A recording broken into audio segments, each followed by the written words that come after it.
열왕기상 21장입니다. 1, 2절 아람과의 전쟁과 선지자를 통한 하나님 심판 선언이 있은 후에 나봇 포도원 사건이 일어납니다.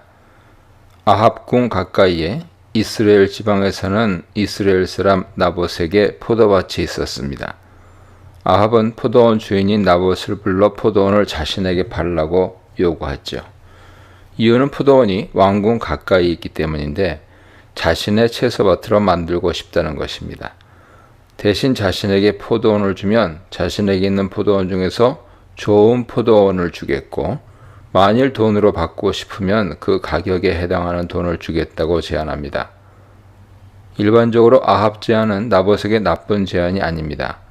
현재 나봇 포도원 상태가 어떤지 모르지만 왕의 포도원 중에서 좋은 곳으로 바꾸어 준다면 경제적으로 이익을 얻게 되고, 만일 돈으로 받으면 나봇이 원하는 가격을 받고 자신이 사고 싶은 곳에 원하는 땅을 살 수 있기 때문이죠.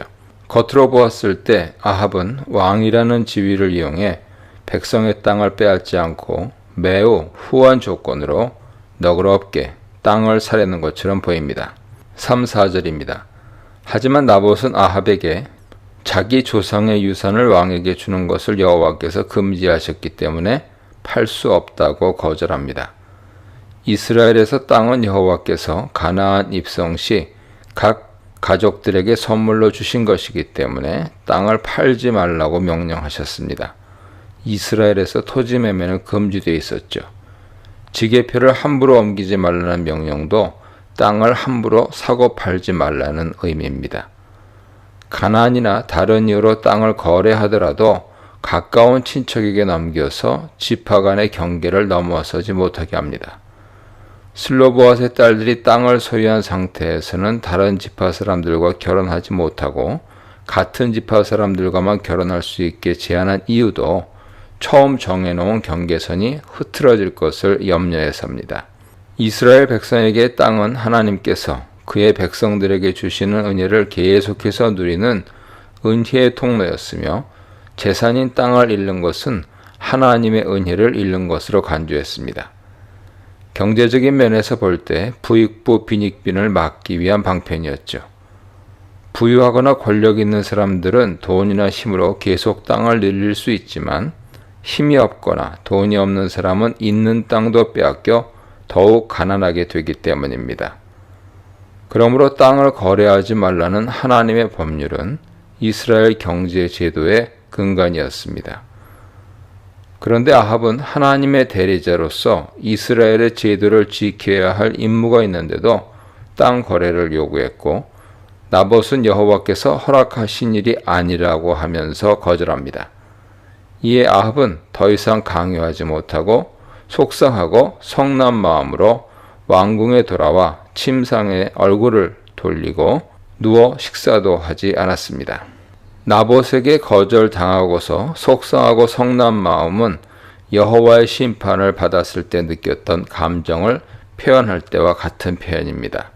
즉 아합이 여호와의 심판 선언을 받았을 때 느낀 감정은 겨우 포도원을 갖지 못했을 때 속상함, 분함 정도밖에 안 되었던 것입니다. 여호와께서 아합에게 큰 기적을 보여주시고 전쟁에서 승리하게 하는 은혜를 베풀어 주셨어도 아합은 여호와께 대한 경외와 감사가 없다는 것을 알 수 있습니다. 오히려 아합이 얼굴을 돌리고 누워서 밥을 안 먹었다는 것은 여호와의 심판 선언 때문에 받은 상심보다 나봇의 포도원을 갖지 못해서 받은 상심이 더 컸다는 것을 알 수 있습니다. 하지만 아합이 그 이상의 행동은 하지 않은 것은 여호와의 명령을 어기는 것에 대한 두려움이 있었기 때문입니다. 이미 심판 선언을 들었기 때문에 여호와의 명령을 어기면 또 다른 벌을 받을 수도 있다는 두려움이 생겼을 것입니다. 5절로 7절입니다. 그의 아내 이세벨은 아합에게 나와 무슨 근심이 있어 식사를 안 하느냐고 묻습니다. 아합은 자신이 나봇에게 한 제안과 그의 거절에 대해 이세벨에게 고자질하지요. 하지만 아합은 이세벨에게 이야기하면서 몇 가지를 생략합니다. 첫째, 나봇의 포도원을 갖고 싶었던 이유입니다. 이 부분은 땅 주인인 나봇에게는 설득력 있게 설명해야 할 부분이지만 아내인 이세벨에게는 굳이 설명하지 않아도 될 것이라고 생각한 것이죠. 이세벨에게는 왜 갖고 싶은지는 별로 중요하지 않고 왕인 아합이 갖고 싶다는 마음이 들었다는 사실만 중요했습니다. 둘째, 나봇이 왜 거절했는지에 대한 설명이 없습니다. 나봇은 여호와께서 허락하지 않으셨기 때문에 팔 수 없다고 거절했는데 그 부분을 이세벨에게는 이야기하지 않았습니다. 이것은 자신이 거절당한 것이 여호와의 말씀 때문이 아니라 나봇이 버릇없게 거절했기 때문이라는 암시를 주면서 모든 책임을 나봇에게 돌립니다. 이런 아합의 말에 이세벨은 당신이 이스라엘의 왕이지 않습니까? 라고 합니다. 이것은 왕이면 못할 일이 없는데 그만한 일로 밥을 안 먹으면 마음 쓸 것이 있느냐는 뜻이죠. 그러면서 이세벨이 나봇의 포도원을 왕에게 주겠다고 약속합니다. 이스라엘은 왕보다 하나님의 법이 위에 있지만 당시 고대 근동 대부분의 나라는 왕이 절대 권력을 가지고 있기 때문에 왕이 못할 일은 거의 없었습니다. 이런 배경에서 자란 이세벨은 왕인 아합이 백성의 밭 하나를 빼앗지 못해 전전긍긍하는 모습이 이해가 안 되었을 것입니다. 8절로 10절입니다. 아합에게 밭을 주겠다고 약속한 이세벨은 아합의 이름으로 편지를 써서 인을 치고 봉하여 성읍에서 나봇과 함께 사는 장로들과 귀족들에게 보냅니다. 그 편지 내용은 금식을 선포한 후에 나봇을 백성들의 대표자로 세운 후 불량자 둘을 세워 나봇의 앞에 앉히고 그에 대하여 하나님과 왕을 저주했다는 증언을 하게 한 후 그들의 증언을 바탕으로 그를 끌고 나가 돌로 쳐 죽이라는 것이죠. 금식을 선포한다는 것은 전쟁이나 기근이나 큰 재앙이 임했을 때 온 공동체가 함께 회개하는 것으로 이세벨은 장로들과 귀족들에게 나라의 재앙을 물러가게 하기 위한 종교 행사를 열라고 한 것입니다. 이스라엘에서 여호와를 저주하는 죄는 돌로 쳐 죽일 중죄였습니다. 레위기 24장 11절 이하 보세요. 즉 이세벨은 나봇을 신성모독죄로 죽이려고 한 것입니다. 신명기 17장 6절에 따라 증인을 2명 세웠습니다. 왜냐하면 사람을 죽이는 처벌할 때는 반드시 2-3사람 증언이 있어야 한다고 했기 때문이죠. 이렇게 형식적으로는 여호와의 법에 따라 여호와를 저주하는 나봇을 제거하여 이스라엘에서 여호와를 더 존귀하게 하는 것처럼 이세벨은 보이게 했습니다. 또한 이세벨은 밭을 빼앗으려는 계획을 세우고 이를 실현하기 위해 장로와 귀족들을 그 일에 이용했습니다. 성읍의 장로와 귀족들은 일반적으로 성의 질서를 세워 법을 지키고 성에서 일어나는 여러 분쟁들을 해결하며 중요한 결정의 증인 역할을 하는 성읍 지도자들입니다. 그런데 이세벨은 왕의 권위를 이용하여 이들에게 나봇을 죽이는 불의한 일에 동참하도록 강요했습니다. 정의와 질서를 지켜야 할 지도자들에게 개인적인 이익을 위해서 불의를 저지르도록 강요하는 것은 이스라엘의 불법이 퍼져 무질서한 나라가 되도록 만드는 일이죠. 여호와께서 율법을 주신 이유는 무질서 대신 질서를 주시고 백성들을 행복하게 만들기 위해서인데 이세벨은 여호와의 율법을 이용하여 여호와의 율법을 파괴하고 무고한 하나님 백성을 죽이려고 했습니다. 이런 이세벨의 모습은 그가 결코 여호와를 두려워하지 않는다는 것을 나타내죠. 그는 이방인으로서 바알을 숭배했기 때문에 이스라엘 하나님 여호와께 대한 경외가 전혀 없었고 여호와 율법에 얽매이지도 않았습니다. 잠언이나 구약에서 말하는 이방인은 혈통적인 이방인을 의미하는 것이 아니라 여호와를 두려워하지도 않고 여호와의 율법을 따르지 않는 자를 뜻합니다. 여호와의 말씀을 자신의 이익을 위해 이용하고 악용하는 사람들은 여호와 보시기에 이방인입니다. 이 문단에서는 순종이 아닌 불법도 아닌 왕도 아닌 어른도 아닌 순종도 없고 자비도 없는 나라에 대해 묵상해 보시기 바랍니다. 열왕기상 21장 11절로 16절입니다. 나봇이 살던 성읍 장로들과 귀족들은 이세벨이 보낸 편지를 보고 그녀 명령을 그대로 시행합니다. 12, 13절에서 이세벨의 편지 내용을 그대로 반복하여 기록함으로써 장로들과 귀족들과 2명의 비류들이 11절에서 언급한 이세벨 명령을 그대로 따랐다는 것을 강조하고 있습니다. 여기서 나봇을 고발하고 그를 끌고 나가는데 주도적인 역할을 한 사람은 2명의 비류들입니다. 이들은 아느세 하벨리알이라고 불리는데 직역하면 무가치한 자들 혹은 사악한 자들로 구약에서는 하나님 보시기에 악한 자들을 주로 가리킵니다. 이 2사람이 주도적으로 이세벨 명령을 행했고 후에 그들이 이세벨에게 나봇이 돌에 맞아 죽었다는 사실을 알려줍니다. 여기서 이세벨 죄가 분명하게 드러나죠. 그녀의 죄는 권력 남용입니다. 왕권은 백성을 지키고 하나님 율법을 수호하도록 위임해 주신 것인데 사사로운 이익을 챙기는데 썼기 때문입니다. 둘째, 여호와의 율법을 악용하여 여호와의 율법을 무력화했습니다. 이세벨은 여기서 거짓 증거하지 말라, 살인하지 말라, 도둑질하지 말라는 세 계명을 어겼습니다. 하지만 사익을 추구하기 위해 이런 죄를 지으면서 그녀는 여호와의 이름을 망령되이 일컫지 말라는 계명을 들고 나와 나봇을 죽였습니다. 이스라엘 땅에서 여호와의 율법을 철저히 무력화하고 공의를 파괴하고 정의를 훼손했습니다. 여호와의 손에서 이스라엘을 빼앗아 자신의 왕국을 세우고 있었습니다. 이세벨은 나봇이 죽었으니 그의 포도원을 차지할 수 있게 되었다고 아합에게 알려줍니다.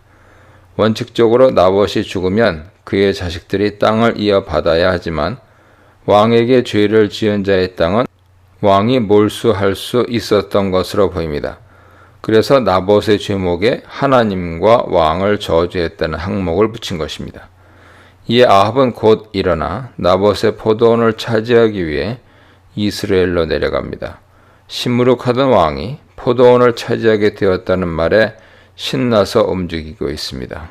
이 사건에서 아합은 철저히 배제되고 이세벨만 죄를 지은 것처럼 보이지만 가장 나쁜 사람은 아합이죠. 그는 정상적인 방법으로는 나봇의 포도원을 차지할 수 없다는 것을 잘 알고 있었습니다. 하지만 단념하지 못하고 속을 끓이고 있었고 이세벨이 그것을 가져다 주겠다고 했을 때 분명히 불법적인 방법을 사용할 것과 여호와의 율법을 어기는 일을 할 줄 알았을 텐데 만류하지 않았습니다. 마침내 나봇이 죽었다는 것과 포도원을 차지할 수 있게 되었다는 말을 들었을 때 이세벨이 나봇을 죽이고 그 밭을 차지한 것도 알았을 것입니다.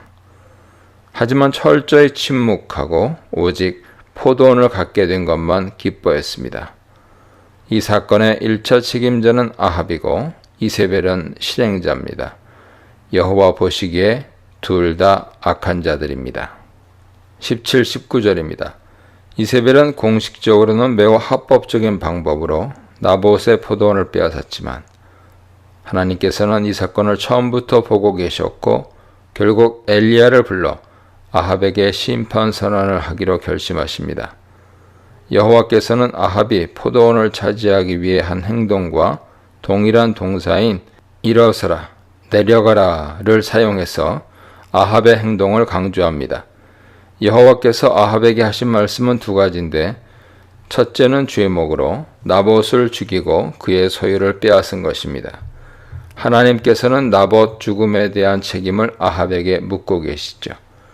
그가 직접 죽이진 않았지만 그가 원인 제공자이자 이세벨이 어떤 행동을 하는지 알고도 묵인 방조했기 때문입니다.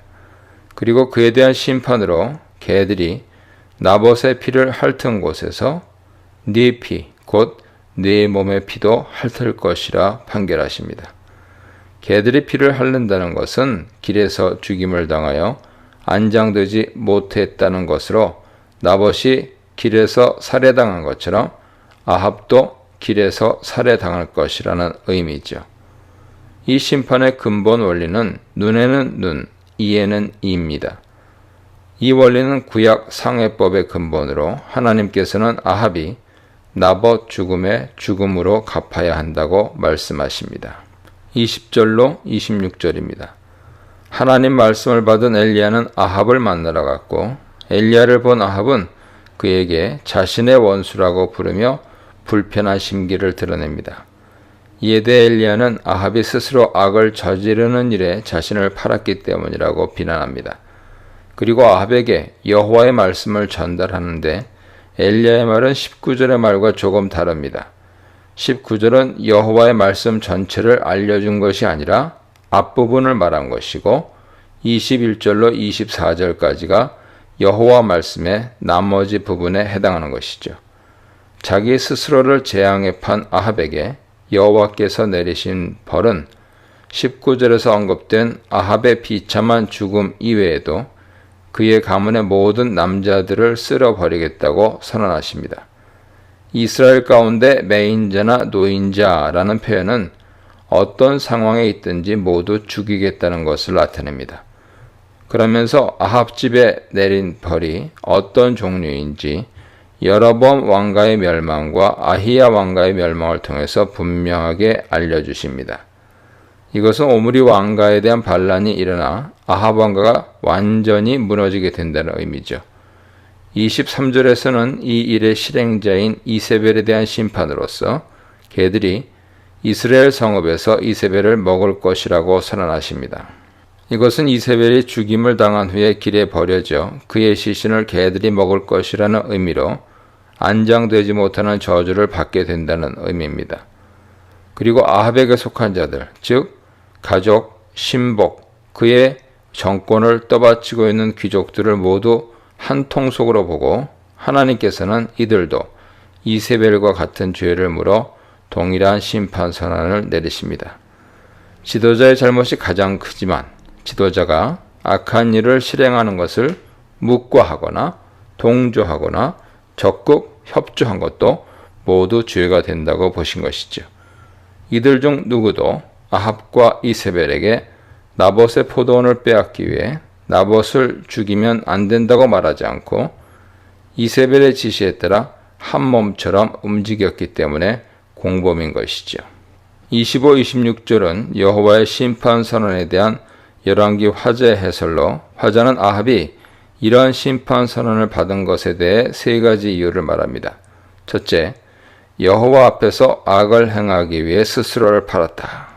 둘째, 아내 이세벨의 유혹을 받았다. 아합의 의지와 이방 여자 이세벨의 유혹의 합작품이라는 판결이죠.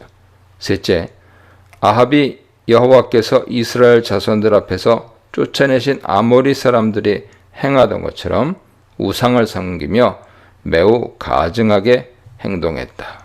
아합의 시대는 여로보암이 세운 제단으로 인한 죄에 더하여 이세벨로 인해 우상 숭배 문제가 더욱 심각하게 되었던 시대입니다.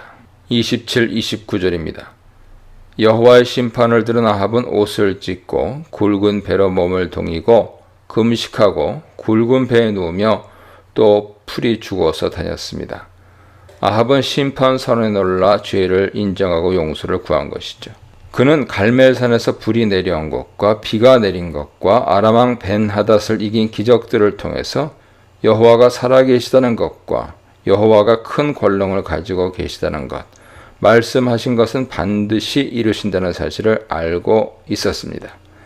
여호와의 능력과 두려움을 알았기에 하나님께서 자신을 죽이시고 자신의 왕가를 무너뜨린다는 말씀이 실현될 것을 알고 죽음의 공포 앞에서 하나님 앞에 굴복한 것입니다.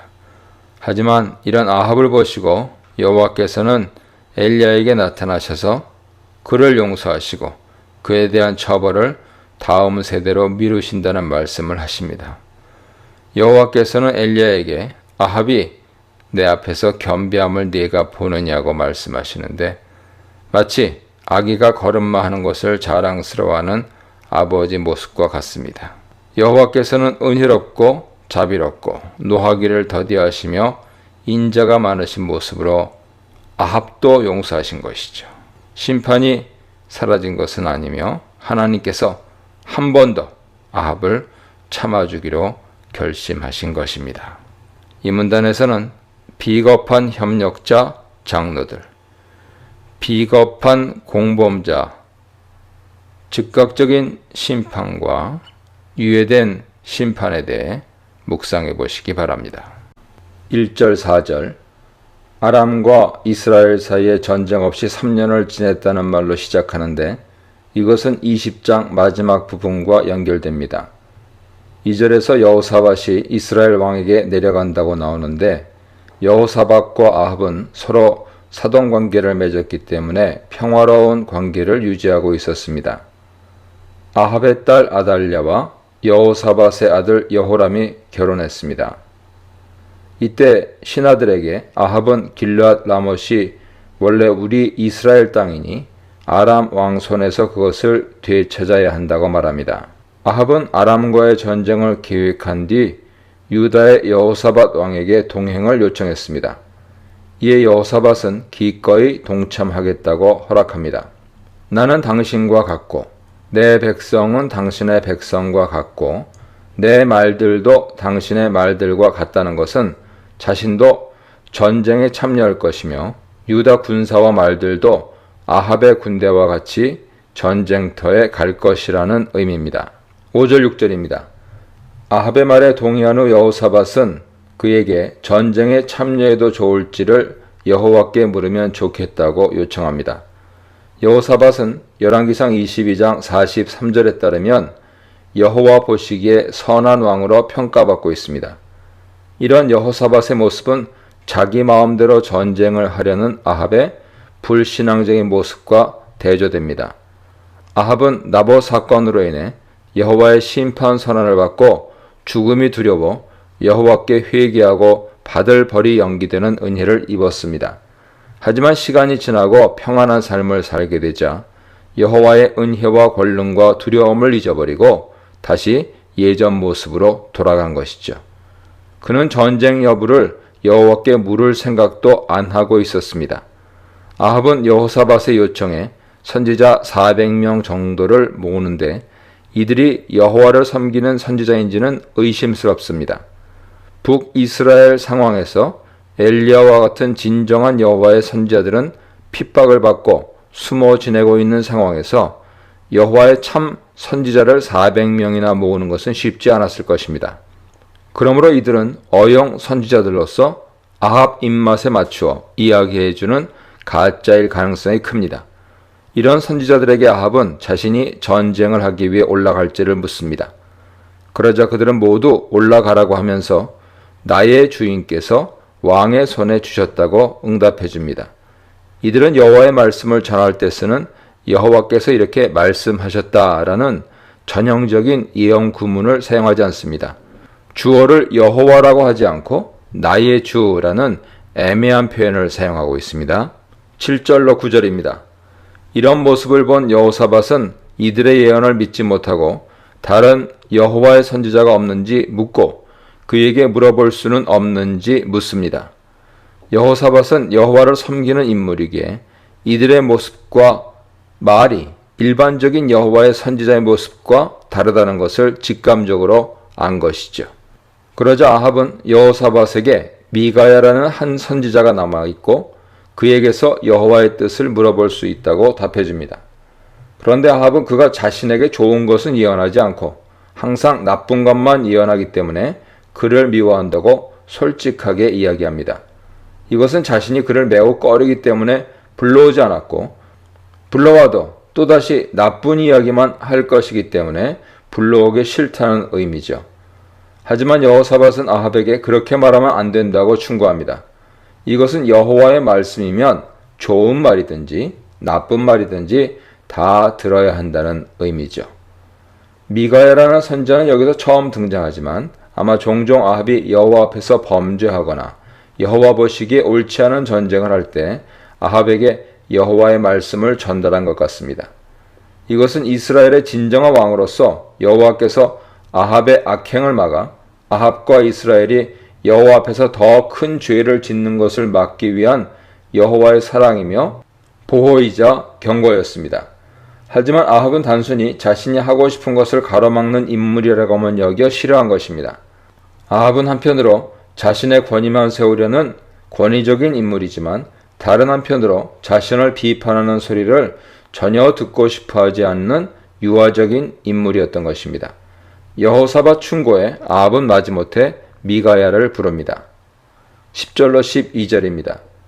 미가야를 부르러 간 사이에 이스라엘 왕 아합과 유다 왕 여호사밧이 왕복을 입고 사마리아 성문 광장에 있는 왕의 의자에 앉아 있었고 모든 선지자들은 그 앞에서 예언을 하고 있었습니다.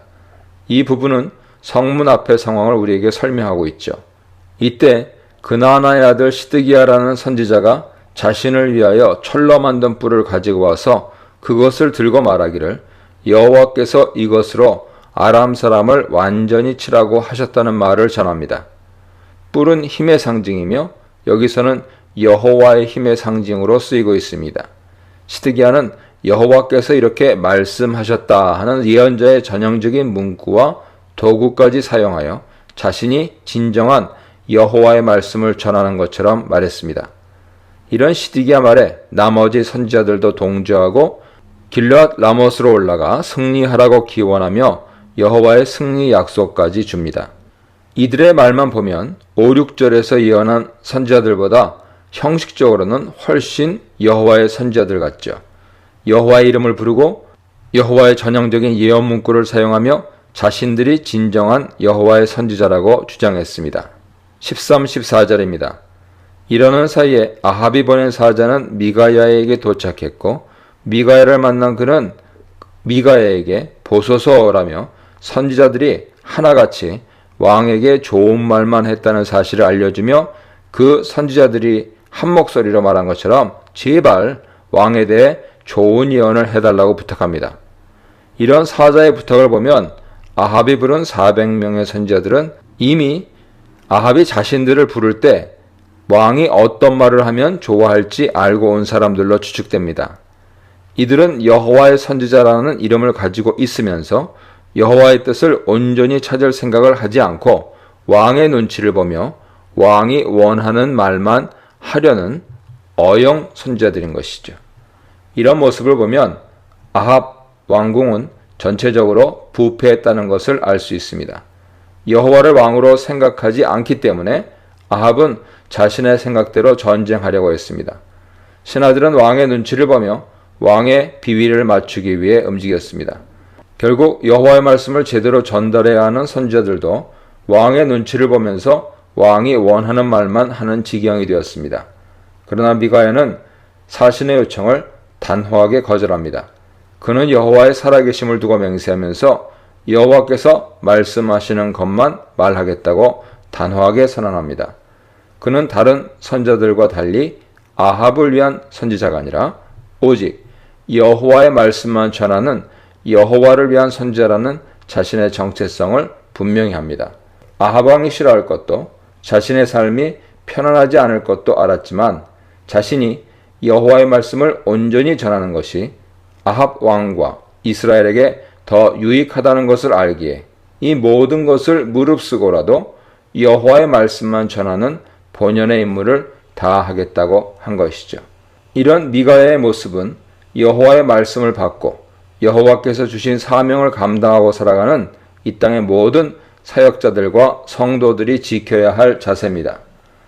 교회와 사회와 나라에 400명의 거짓 선지자가 아닌 미가야 같은 선지자들이 많을 때 교회와 사회와 나라가 하나님의 정의와 사랑이 넘치는 곳이 될 수 있을 것입니다. 이 문단에서는 하나님의 뜻을 묻자고 제안한 여호사밧, 전쟁 찬성을 주장한 생계형 선지자 400명, 하나님 말씀만 전한 미가야 선지자에 대해 묵상해 보시기 바랍니다. 열왕기상 22장 15절로 18절입니다.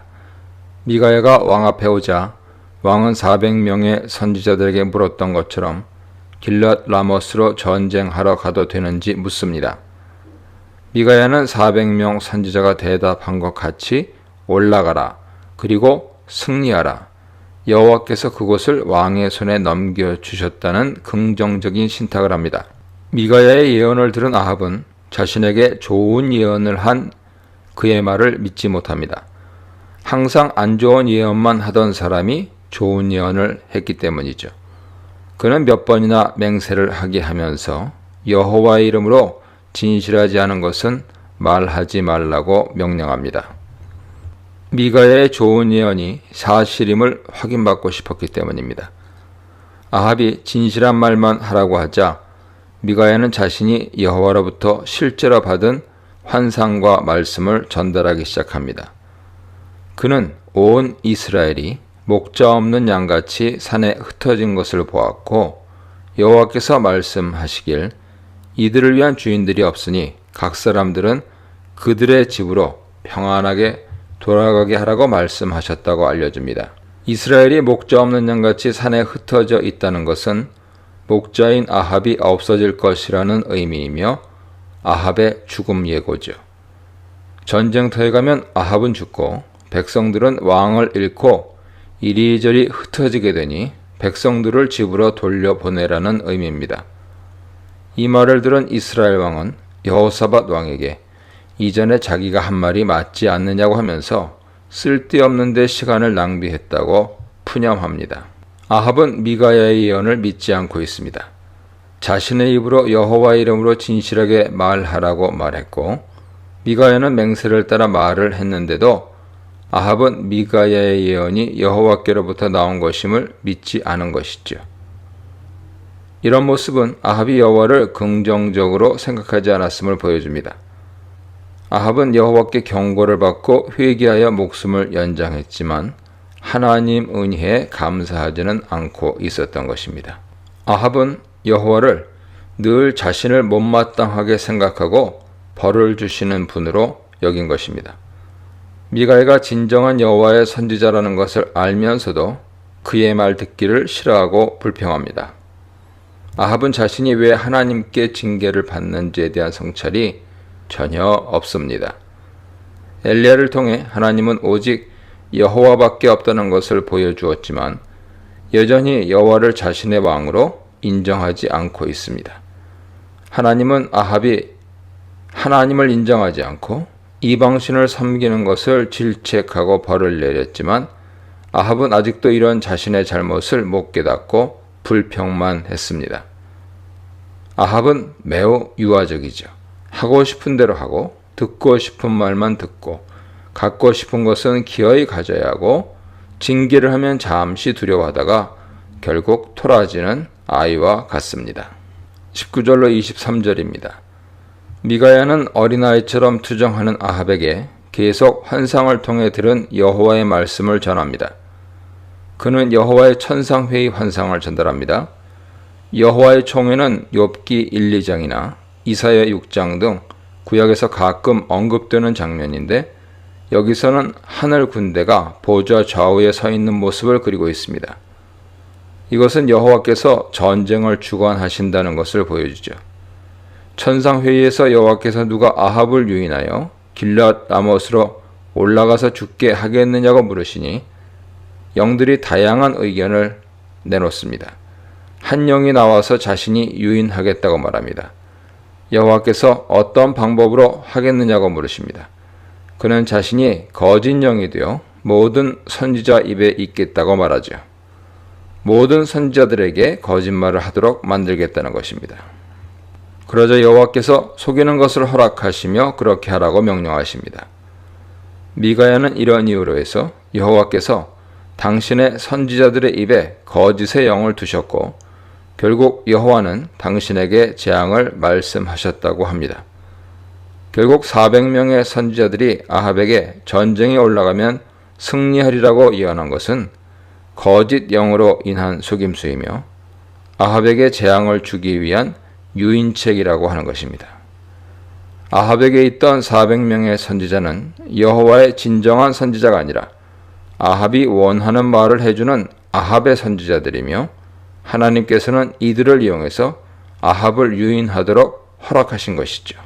여호와께서는 여호와의 영뿐만 아니라 거짓의 영도 주관하신다는 것을 알 수 있습니다. 여호와의 악령 혹은 거짓의 영은 항상 심판 상황에서 등장합니다. 심판받는 사람들을 악령의 손에 두셔서 정상적인 사고를 못하게 하시고 그 결과 파멸의 길을 걷게 하십니다. 미가야가 여호와께서 아합을 속이려고 한다는 계획까지 아합에게 말해줌으로써 아합에게 마지막 기회를 주고 있습니다. 아합이 미가야의 말을 믿었다면 하나님께서 유인하는 덫에 걸리지 않았을 것입니다.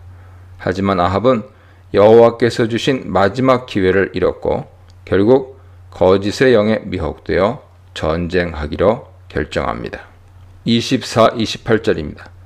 미가야의 예언을 들은 시드기야가 미가야 뺨을 때리면서 여호와 영이 너와 말하기 위해 자신을 떠난 것이냐고 질책합니다. 이는 자신이 한 예언은 여호와의 영을 받아서 한 여호와의 말씀이며 미가야의 말은 여호와의 영을 받아서 한 말이 아니라는 것이죠. 둘은 정반대의 예언을 했기 때문에 한 명은 여호와의 참 선지자고 다른 한 명은 거짓 선지자입니다. 그러나 현재 말만 가지고는 누가 참 선지자인지 알 수 없죠. 그러자 미가야는 시드기야에게 골방에 들어가 숨는 날에 누구의 말이 진정한 여호와의 말씀인지 알게 될 것이라고 예언합니다. 즉 아합과 아람이 전쟁하여 아합이 패하면 그들은 자신들의 거짓 예언 때문에 두려워 골방에 숨을 것이라는 뜻입니다. 참 예언자인지 여부를 분별하는 방법은 그의 말이 이루어졌는지를 보는 것이죠. 아합은 자신에게 불길한 예언을 한 미가야를 잡아서 성주 아몬과 왕자 요아스에게로 끌고 가도록 지시합니다. 자신이 전쟁에서 승리하고 평안히 돌아올 때까지 옥에 가두고 고생의 떡과 고생의 물을 먹이라고 지시합니다. 고생의 떡과 물은 죄인에게 주는 매우 적은 떡과 물을 의미하죠. 새 번역은 빵과 물을 죽지 않을 만큼만 먹이라고 번역하고 있는데 아합의 의도를 잘 드러낸 번역입니다. 여기서 아합은 미가야 예언이 거짓이라고 생각하고 자신은 평안히 돌아올 것이라고 확신합니다. 이런 아합의 말에 미가야는 왕이 정말로 평안히 돌아오면 자신은 여호와의 거짓 선지자로 판명될 것이라고 당당히 말합니다. 그러면서 백성들을 향해 다 들으라고 합니다. 백성들이 자신이 참 선지자인지 거짓 선지자인지를 판정하는 증인이 되라는 뜻이죠. 미가야는 자신이 받은 것이 여호와 하나님의 참된 말씀인 것을 알았기에 아합 왕의 협박과 모욕에도 당당하게 자신을 시험하라고 말할 수 있었습니다. 미가야는 아합이 이런 반응을 할 줄 알고도 하나님께서 명령하신 대로 그에게 가감없이 말하고 있습니다. 미가야나 엘리야 모두 이스라엘에서 여호와의 선지자로 살면서 아합의 미움을 받았고 주류 세력으로 들어오지 못하고 늘 광야로 이방 땅으로 도망 다니는 등 어렵게 살았습니다. 영적으로 어두운 시대에는 여호와의 종들은 비주류에 속하고 고난을 받는 것이죠. 미가야처럼 간신히 목숨을 연명하며 가난과 억압 속에 살기도 합니다. 하지만 이들이 존재하기에 여전히 이스라엘 땅에 여호와의 말씀이 전달되고 여호와의 공의와 사랑이 실행될 수 있는 것입니다. 이 문단에서는 아합의 죽음을 예고한 미가야, 아합의 불신앙을 심판 기회로 삼으시는 하나님, 가둘 수 없는 하나님 말씀에 대해 묵상해 보시기 바랍니다. 열왕기상 22장 29, 30절입니다. 아합은 전쟁에 올라가면 죽을 것이라는 미가야 신탁을 무시하고 여호사밧과 함께 전쟁을 치르러 길랏 라못으로 올라갑니다. 길랏 라못은 이스라엘에서 동쪽으로 약 70km 정도 떨어진 요단 동편에 있죠. 이곳은 왕의 대로와 주요 대간산이 만나는 곳에 전략적으로 자리 잡고 있습니다. 열왕기상 20장 34절에서 아람 왕은 이스라엘에게서 취한 성읍을 돌려주겠다고 약속했지만 아직 돌려주지 않은 것 같습니다. 아합은 아수르가 힘이 조금 약해진 틈을 타서 아람과 전쟁하여 이곳을 되찾으려 한 것 같습니다. 전쟁 전에 아합은 여호사밧에게 자신은 변장을 하고 갈 것이니 여호사밧은 왕복을 입으라고 합니다. 그가 변장하려는 이유는 미가야 신탁을 무시하고 전장터에 올라왔지만 마음 한편에 두려움이 남아 있었기 때문입니다. 다른 사람의 옷을 입고 다른 사람인 것처럼 가장하면 죽음은 피할 수 있을 것이라 생각한 것입니다. 대신 여호사밧에게 왕복을 그들의 입으라고 청한 것은 여호사밧이 자기 대신 적들의 공격 대상이 되도록 만들려는 의도였습니다. 아합은 변장하고 전장터로 갔습니다. 30일 33절입니다. 이 장면은 아람 군대 상황으로 아람 왕은 그의 병거 지휘관들 32명에게 특별 명령을 내립니다. 병거 지휘관들은 아람 군대 주요 지휘관들로서 아람 왕은 그들에게 작은 자나 큰 자와 싸우지 말고 오직 이스라엘 왕과 싸우라고 지시합니다. 아람 왕은 전쟁에서 지휘관이 가장 중요하기 때문에 병사들이나 지휘관들 몇 명을 죽이고 잡는 것보다는 왕을 잡는 것이 가장 효율적이고 확실하게 승리하는 것이라고 생각한 것이죠. 특히 왕이 이끄는 전투에서는 왕이 죽으면 부대는 그대로 흩어집니다. 이런 아람 왕의 명령은 미가야가 아합에게 했던 예언과 연결됩니다. 하나님께서는 아람 왕을 통해 아합을 죽이려는 계획을 실행하고 계시다는 것을 암시하고 있죠. 이러한 작전 명령에 지휘관들이 왕복을 입고 있는 여호사밧을 보고 이스라엘 왕이라고 확신하고 그에게로 돌아서서 싸우려고 달려왔습니다. 여호사밧은 큰 소리로 부르짖었습니다. 부르짖다라고 번역된 동사 자하크는 일반적으로 위험이나 어려움에 처했을 때 여호와께 도움을 요청하며 부르짖을 때 사용하는 동사입니다. 여호사밧은 자신이 위험한 상황에 몰리자 여호와께 부르짖은 것이죠. 여호사밧은 여호와를 잘 섬겼고 여호와 보시기에 선한 왕이었습니다. 이렇게 여호사밧이 큰 소리로 부르짖을 때 병거 지휘관들은 자신들이 쫓고 있던 사람이 이스라엘 왕 아합이 아닌 것을 확인한 후 추격을 멈추고 돌아섭니다. 여호사밧은 자신의 부르짖음으로 인해 죽음을 면할 수 있었습니다. 역대하 18장 31절에서는 여호사밧이 소리를 지르매 여호와께서 그를 도우시며 하나님이 그들을 감동시키사 그를 떠나가게 하신지라 라고 말하면서 여호와의 도움을 분명하게 언급하고 있습니다. 이렇게 하나님 앞에서 신실한 여호사밧 왕은 여호와의 도움으로 살아남을 수 있었습니다.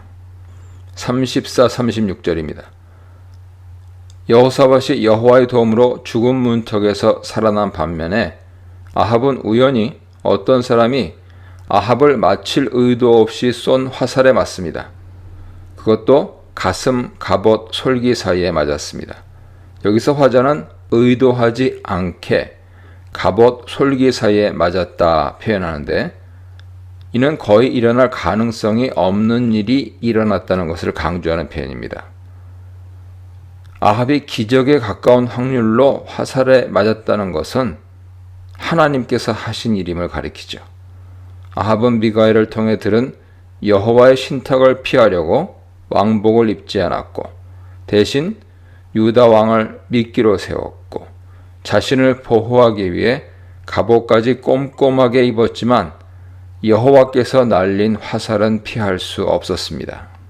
아합이 왕이고 갖은 책략을 갖고 있어도 세상의 왕이신 여호와의 눈은 피할 수 없었고 여호와의 지혜를 능가할 수 없었습니다. 아합은 여호와의 명령을 어기고 여호와의 손과 눈을 피하려는 어리석은 행동을 했고 그 결과는 비참했습니다. 화살을 맞은 아합은 병거를 모는 자에게 자신이 화살을 맞았으니 빨리 전쟁터에서 벗어나라고 명령합니다. 그는 치료받기 위해 급히 전장을 벗어나려고 했습니다. 하지만 이마저도 아합 뜻대로 되질 않았습니다. 전쟁이 점점 치열해져 그의 병거는 아람 군대 앞에서 막혀 오도 가도 못하다가 저녁 무렵에 결국 아합은 병거 바닥에 많은 피를 흘리고 죽게 됩니다. 결국 아합은 죽음을 피하지 못할 뿐만 아니라 매우 고통스럽게 하루 종일 피를 흘리고 죽었습니다. 아합 왕이 죽고 저녁 무렵이 되자 각자 집으로 가라는 소리가 울려 퍼졌습니다. 아합의 죽음이 확인된 후 전쟁이 완전히 끝난 것이죠. 결국 아합은 미가야가 예언한 것처럼 전쟁터에서 죽었고 미가야가 참 선지자였다는 것이 분명하게 증명되었습니다. 37, 40절입니다. 전쟁터에서 죽은 아합의 시체를 그의 부하들이 사마리아까지 메고 와서 사마리아에 안장합니다. 하나님께서 나봇 사건으로 인해 아합 가문의 심판을 내리셨을 때 아합이 회개하여 아합 때 내리시기로 한 징벌을 미뤄주셨습니다. 그래서 아합은 사마리아에 안장될 수 있었습니다. 다만 열왕기상 21장 19절에서 개들이 나봇의 피를 핥던 곳에서 네 피를 핥으리라는 예언은 유사하게 성취됩니다. 나봇은 이스라엘에서 죽었기 때문에 나봇이 피를 흘린 곳과 아합이 피를 흘린 곳이 다르지만 이렇게 개들이 아합의 피를 핥았다는 것은 여호와께서 아합에게 내린 심판을 이제 시작하셨다는 것을 의미하죠. 후에 아합의 아들 요람은 예후에 의해 나봇이 죽은 곳에서 죽임당합니다. 아합의 업적을 이야기하면서 특별히 그가 건축한 상하궁을 말하고 있는데 당시에는 상아로 만든 가구 장식과 널판을 벽에 붙여서 만들었습니다. 상아는 주로 아람에서 수입했습니다. 아합이 사마리아에 상아로 만든 호화로운 궁전을 만들었다는 것은 솔로몬이 예루살렘의 백향목 궁을 만든 것과 비교됩니다. 이는 아합이 다스렸던 왕국이 매우 부유했음을 의미하죠. 솔로몬의 백향목 궁을 만든 것도 솔로몬이 매우 큰 부를 가지고 있었기 때문이며 이것은 여호와께서 그에게 큰 복을 주셨기 때문입니다. 하지만 아합은 바알 숭배를 수단으로 부와 영화를 얻었고 그 결과물이 호화로운 상하궁입니다. 아마도 아합의 가장 큰 업적일 것입니다. 하지만 열왕기 기자는 솔로몬과는 다르게 그의 상하궁에 큰 의미를 두지 않고 한마디만 언급하고 넘어갑니다.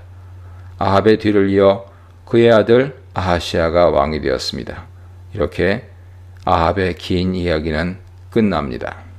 아합은 북이스라엘 왕들 중에서 가장 악한 왕으로 평가받고 있는데 이는 그의 아내 이세벨이 시돈 사람으로 이스라엘 땅에서 여호와 신앙을 없애고 바알 숭배를 퍼뜨렸기 때문이죠. 이스라엘에서 여호와 신앙을 없애려는 시도에 대해 여호와께서는 엘리야를 비롯한 여러 선지자들을 보내시고 큰 권능을 보여주시며 아합과 이스라엘에게 여호와께 돌아올 기회를 여러 번 주셨지만 결국 아합은 이런 기회를 모두 버리고 하나님 심판을 받게 되었습니다. 가장 악하다고 평가받던 시대에 가장 강한 선지자와 많은 선지자를 보내신 것은 이스라엘에 대한 하나님의 사랑과 은혜의 표현입니다. 이 문단에서는 겁쟁이 아합의 비겁한 꼼수, 적중된 화살, 적중된 예언, 무책임한 왕의 허망한 최후에 대해 묵상해 보시기 바랍니다. 열왕기상 22장 41, 42절입니다. 41절로 50절은 여호와 앞에 신실했던 유다 아사 왕의 아들 여호사밧 이야기입니다. 그는 아합이 전사한 아람과의 전쟁에 잠시 등장했던 인물이죠.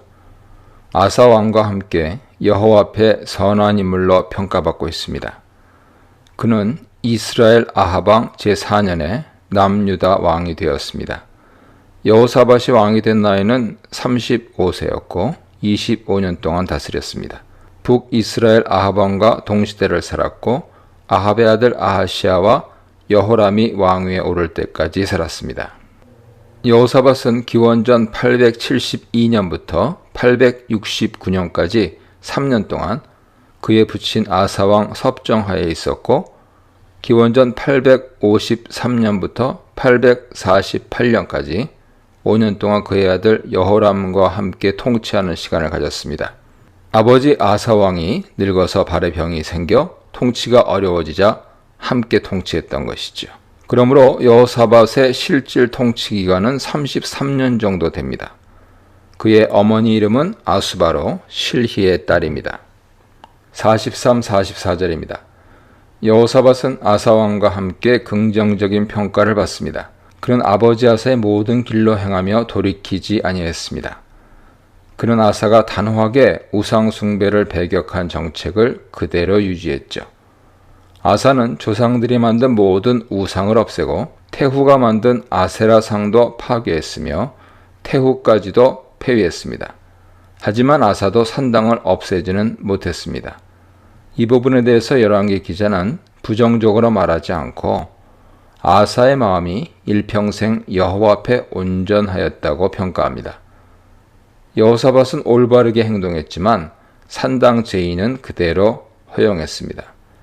아사의 경우는 다른 것은 다 완전한데 산당이 유일한 결함이었다면 여호사밧은 일반적으로 올바르게 행했다고 평가하면서도 산당을 없애지 않은 것을 아사 때보다 문제 삼습니다.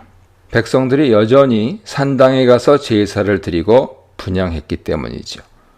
산당은 여호와를 위한 제단이 아니라 이방신을 위한 제단이며 산당을 중심으로 바알이나 각종 우상들을 섬기는 일이 생겼습니다.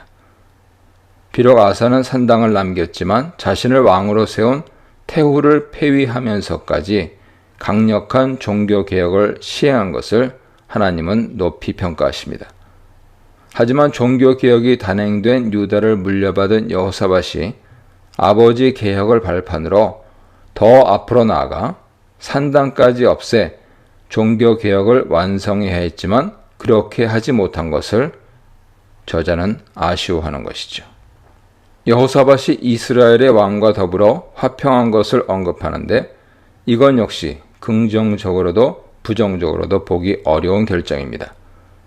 이전의 왕들과 달리 전쟁을 하지 않고 평화롭게 지낸 것은 좋지만 여호와 보시기에 악한 왕들인 아합과 아하시아와 정략 결혼을 통해 결혼 동맹을 맺었기 때문입니다.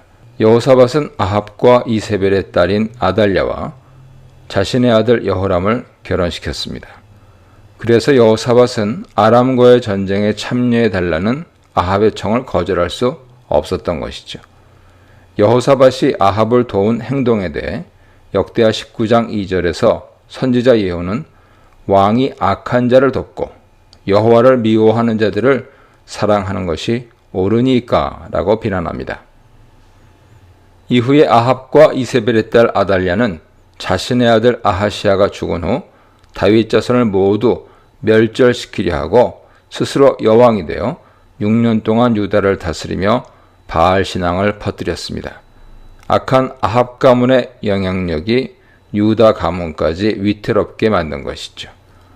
이러한 결과를 통해 볼 때 결혼 동맹으로 얻은 평화는 긍정적으로 해석하기 어렵습니다. 45절로 50절입니다. 이 부분은 기본적으로 죽음 공식의 틀을 가지고 있는데 45절과 50절은 전형적인 죽음 공식에 해당하는 구문입니다. 46, 49절에서 왕의 업적이 다른 왕들보다 길게 언급되고 있습니다. 45절에서 언급된 다른 왕들과 다른 점은 그가 싸움을 잘하는 힘있는 장수였다는 것과 전쟁을 했다는 것인데 열왕기에는 언급되지 않지만 역대하 20장에 따르면 여호사밧은 모압 자손과 암몬 자손과 전쟁하여 여호와의 도움으로 크게 이깁니다.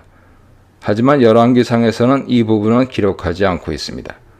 다만 46절에서 그는 아버지 아사 시대에 남은 이방 신전의 남창 제도를 없애버리고 그곳에서 일하던 남창들을 모두 근절시키고 있습니다. 47절에서 에돔의 왕이 없고 총독이 왕의 역할을 했다는 것은 에돔을 유다에 복속시켜 유다에서 총독을 보내 다스렸다는 의미로 유다의 국력이 강했다는 것을 보여줍니다. 이것은 여호사밧이 하나님 앞에서 올바르게 살았기 때문에 유다를 강성하게 해주셨다는 의미입니다. 또한 여호사밧은 다시스에서 선박을 제조하여 무역업을 하려고 시도합니다. 이것은 솔로몬이 하던 일이며 솔로몬은 무역선으로 많은 은금을 실어 날랐습니다. 하지만 여호사밧의 경우는 이런 시도가 에시온게벨에서 배가 파손함으로 실패합니다.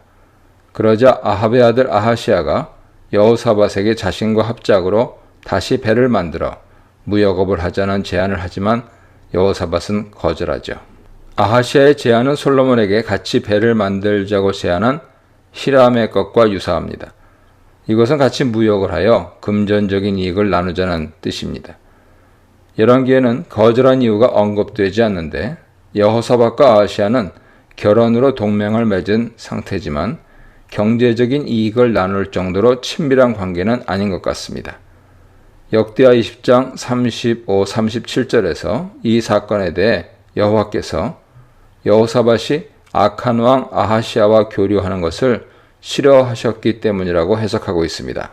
역대기는 오므리 왕조에 대해 매우 부정적으로 보고 있기 때문에 오므리 왕조와의 교류에 대해서도 비판적으로 보고 있습니다. 하지만 열왕기는 여호사밧이 북이스라엘과 교류하는 것까지 문제 삼지는 않고 이 부분에 대해서 사실관계를 설명하는 선에서 그치고 있습니다. 50절은 전형적인 죽음 공식의 장례 부분입니다. 여호사밧은 죽어서 그의 조상 다윗성에 안장되었고 그의 아들 여호람이 이어서 왕이 되었습니다. 이렇게 여호사밧은 아버지 아사가 시작한 종교개혁을 지속적으로 유지한 인물이며 많은 어려움을 겪었던 북이스라엘과 달리 유다는 두 세대 동안 평화의 시대를 구가했습니다. 51, 53절입니다. 히브리어 성경에는 열왕기가 두 권의 책으로 나뉘지 않았지만 헬라어 번역인 70인역에서는 두 권으로 나누어 소개하고 있습니다. 열왕기상 마지막 부분에 소개되는 아하시아 왕의 이야기는 열왕기하에서도 계속 이어집니다. 열왕기상에서는 그에 대한 전체적인 평가가 나오고 열왕기하에서는 구체적인 사건들이 언급됩니다. 51절은 등극 공식입니다. 유다왕 여호사밧 17년에 아합의 아들 아하시아가 사마리아에서 이스라엘 왕이 되어 2년 동안 이스라엘을 다스립니다. 여호사밧이 참여했던 아람과의 전쟁에서 아합이 죽은 후 그가 바로 왕이 되지만 짧은 기간 동안 나라를 다스리다가 병들어 일찍 죽습니다. 그는 사마리아 왕궁 2층 난간에서 떨어져 크게 다친 후 얼마 안 있어 죽는데 이때 엘리야에게 자신이 죽을지 물어보는 이야기가 열왕기하 1장 1절로 18절에 나옵니다. 52절은 그에 대한 평가입니다. 그는 여호와 앞에서 악을 행한 인물로 평가됩니다. 그의 아버지의 길과 어머니의 길과 여로보암의 길을 따랐기 때문입니다. 그런데 특이한 것은 어머니 이세벨의 길을 따랐다는 사실이 강조되어 있습니다. 이세벨이 남편 아합뿐만 아니라 아들 아하시아에게도 많은 영향을 미쳤습니다. 그 결과 아하시아는 어머니와 아버지가 그랬던 것처럼 북이스라엘 중심 종교로 바알 숭배를 하고 예배했습니다. 화자는 그의 아버지가 했던 온갖 못된 행동을 그도 따라했다고 합니다. 그리고 이런 행동은 여호와의 진노를 사게 되었습니다. 유다의 여호사밧이 아버지 아사의 길을 따라가며 여호와의 복을 받은 것과 대조됩니다.